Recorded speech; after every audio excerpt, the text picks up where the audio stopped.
छोटे किसानों की परेशानियों से हर कोई परिचित है। समय समय पर उनके सशक्तिकरण की मांग भी उठी है। हमारे आदरणीय Sharad Pawar ji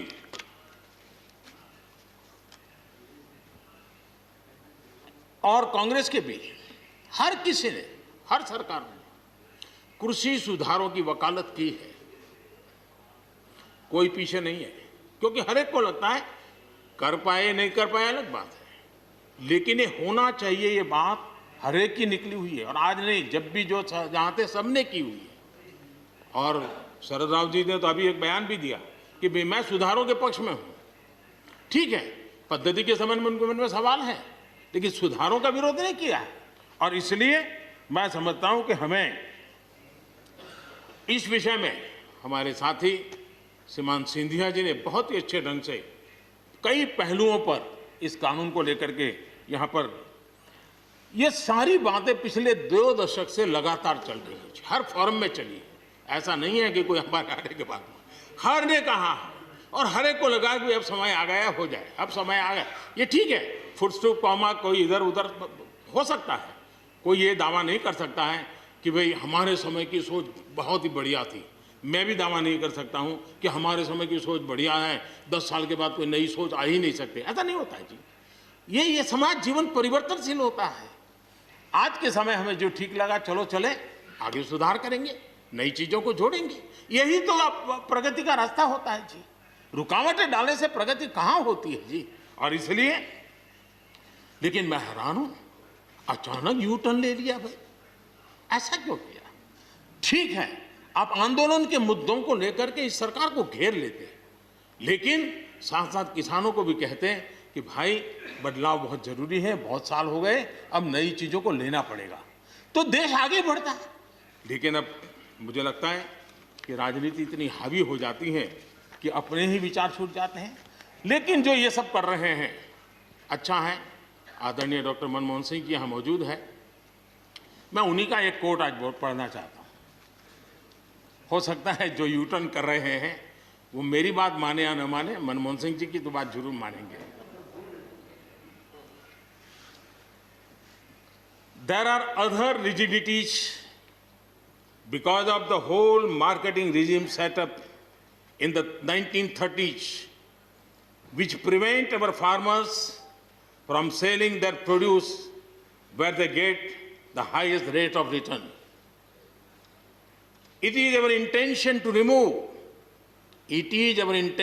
remove all those handicaps which come in the way of India realizing its vast potential as one large common market. ये आदरणीय मनमोहन सिंह जी का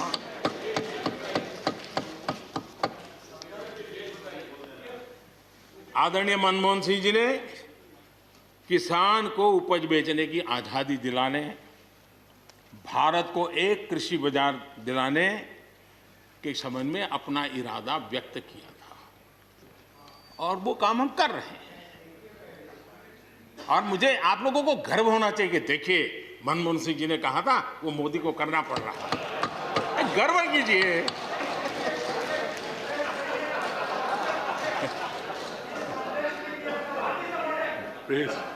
प्लीज।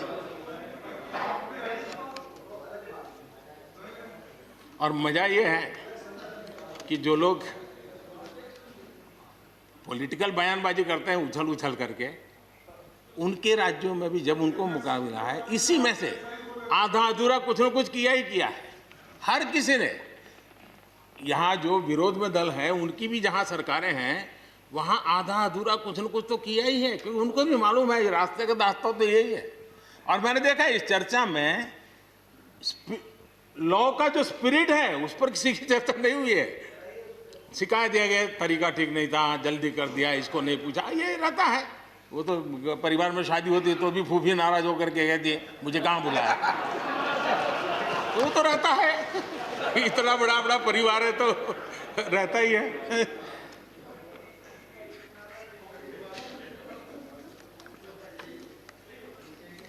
हम कुछ और बातों की ओर भी ध्यान दें। अब देखिए, दूध उत्पादन,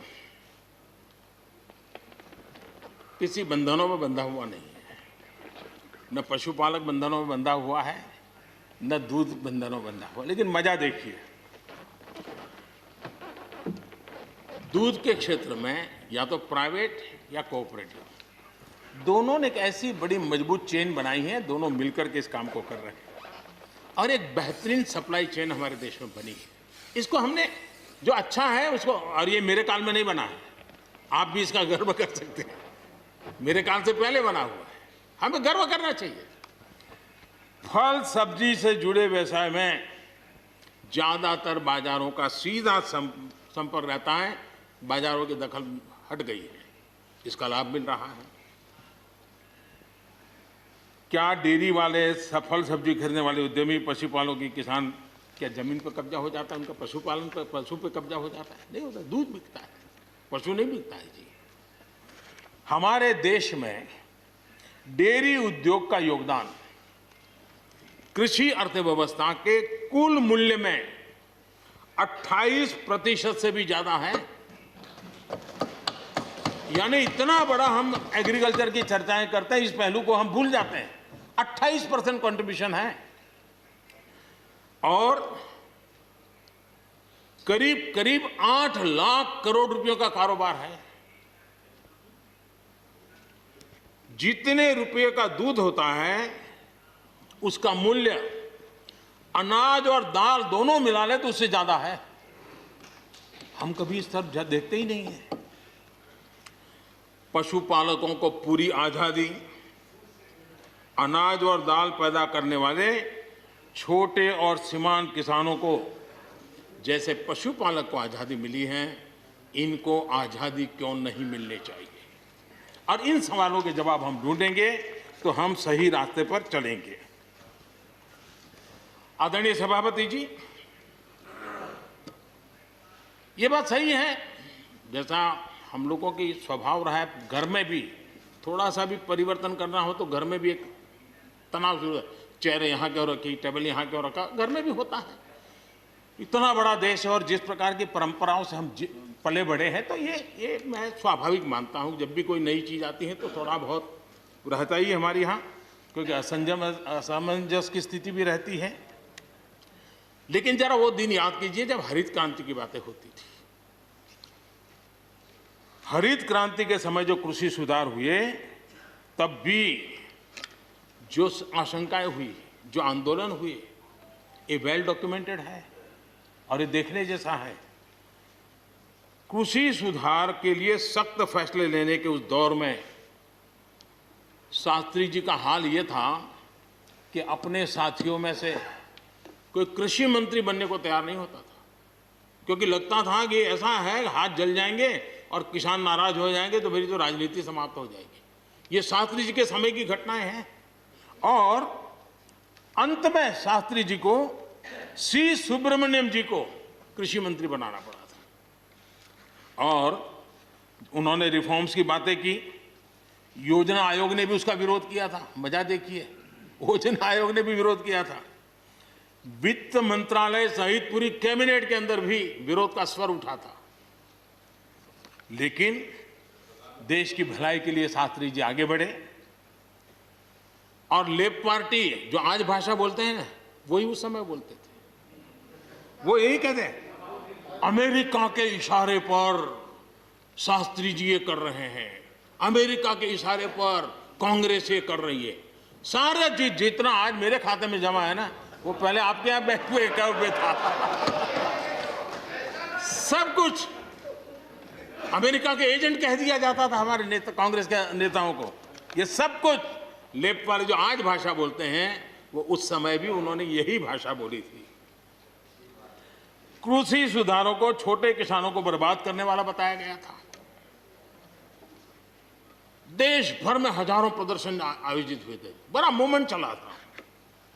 इसी माहौल में भी लाल बहादुर शास्त्री जी और उसके बाद की सरकार जो करती रही, उसी का परिणाम है कि जो हम कभी PL 480 मंगवा करके खाते थे, आज देश अपने किसान ने अपनी मिट्टी से पैदा की चीजों को खाता है।